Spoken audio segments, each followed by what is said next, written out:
McDonald with Hundley Farms, and I'm the fertilizer and trial spokesperson for the farm. And Molly and I were just going through the NutriCharge and Release and PowerPlant trial that we did over here in Loxahatchee, Florida.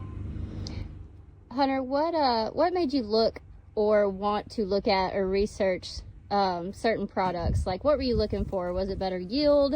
Was it plant health? Was the farm just struggling overall? Like, what actually made you take a good hard look at something like a product like NutriCharge? Really and truly, I mean, the world's evolving. The agricultural industry is evolving. It's becoming more technologically advanced and everything. And we're looking at growing the company and doing better yield-wise and having a healthier, stronger plant and sticking out in the agricultural community, especially in South Florida.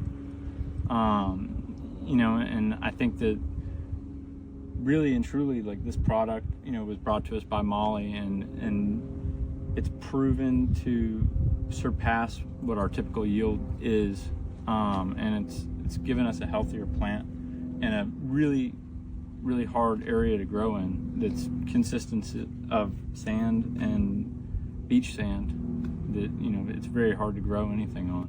So we planted this in November of 2024, and we had several different trials laid out.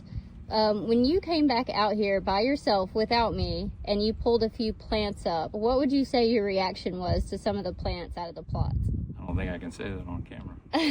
But I can tell you that I called Molly and I said, what did you give me? Because this stuff is not snake oil. And it definitely, proof is in every single plant that you look at. I mean, we have a viable ear and or two viable ears. Which, has that ever happened on this farm before, getting two viable ears? Not that I know of. And this is the best this corn's ever looked on this farm. Part of that might be really contributed to the fertilizer and to the land prep, but I think, at least for this trial, I can say that, it's every bit and due to the product that we trialed. Like we mentioned before, we did a couple different trials throughout here. So we've got a big block of sweet corn, but it's laid out perfect for trials because it's done in 5-acre blocks, which set you and I up perfectly to trial different things. We looked at PowerPlant by itself. We looked at PowerPlant plus NutriCharge in your lay-by pass. Then we went on and did 1/2 pound of Release with 3.2 ounces of NutriCharge standalone at planting. Repeated that with 9.6 at lay-by, and then we had just our typical check. And then the one that sort of surprised me outside of the power plant was just NutriCharge in the lay-by with no starter. Have y'all ever not put starter out here on a crop? Not to my knowledge. Would you say that without having starter that actually surprised you? It looked like the rest of the trial that had both. I mean, and even the stuff that we're typically growing and the way we typically grow it. So I know that out here this is usually a cane and sweet corn and sometimes a bean rotation, right? This is going to be cane, sweet corn, and beans. And then back into cane again? Okay.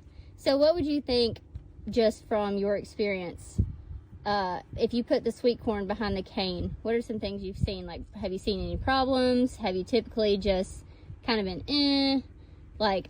I mean, we don't really have a lot of problems. I mean, honest to God, it's due to land prep. Mm-hmm. We spent a lot of time and a lot of effort going through land prep because it starts there. It starts from the beginning.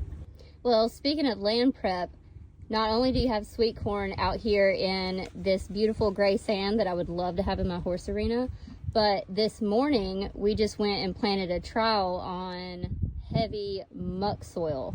So did you do the same prep for that soil as you do in this? So with this, we're just going to really be going through with discs and just kind of, disking it up, and then on the muck we're going to go through with discs, especially after cane, and then we're going to come back through with a plow, and then we're going to go through with a finishing disc, as you saw earlier today, going right in front of the planter. Right. Now, between the sands and the mucks, which one do you think is harder to grow the better sweet corn on? Right here. Definitely on the sand? Mm-hmm. So I would say that 2 viable ears on this trial alone, I would say it was definitely impressive. You said you can't say it on camera. I know several of us put a few expletives out there when we walked through this field. But outside of that, what's some other stuff that you noticed? Like, was it color, plant health, taste? What was some things that threw you, like, just threw you for a loop? Plant health, like during the entire process, the PowerPlant, I mean, it blew everything out of the water, and so did the NutriCharge. I mean, just the root health, I mean, that creates a better plant and it allows nutrients to have a better opportunity. But the taste of the sweet corn with the PowerPlant, I mean, it took something that's, you know, it's okay. It's just it's a good ear of corn to really grow. But it took that and turned it into something that was actually probably the best ear or best yellow corn I've ever had. I would agree. Like when I tasted the one out of the PowerPlant just standalone by itself, I mean, I'm from the South. We eat a crap load of sweet corn, and that one was by far my favorite. It passed my test. But so we've got this trowel. It's going to be harvested tomorrow. We'll have a follow-up video tomorrow. We just planted the mucks today, so we will follow up with that within about 82-ish days. So you guys stay tuned. Again, this is Hunter McDonald from Hundley Farms, Loxahatchee, Florida, and we will get back to you with the numbers that we are hoping to see tomorrow. Thank you, Hunter. Thank you.